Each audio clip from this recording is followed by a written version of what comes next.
මේ වීඩියෝවේ ඉන්නේ ඇන්ග්ලර් ෆිෂ් කියන මාළුවා. එහෙම නැත්නම් අපි කියනවා මුහුදු රාක්ෂයා කියලා. මේ මාළුවාට තියෙනවා විශේෂ රහසක්. මෙයා ගැඹුරු මුහුදේ දඩයම් කරන්නේ තනියම නෙමෙයි. ඒකට මෙයත් එක්ක ඉන්න කණ්ඩායමක්ම ඉන්නවා.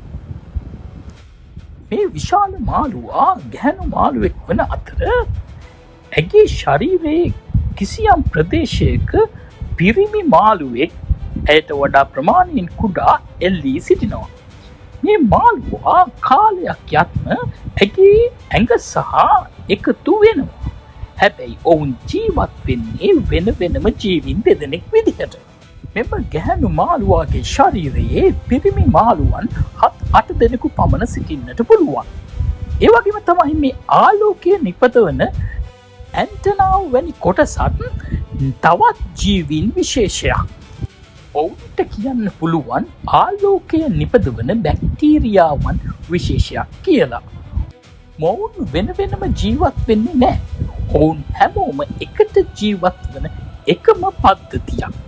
ගැඹුරු මුහුදේ මේ වගේ රහස් ගොඩක් තියෙනවා.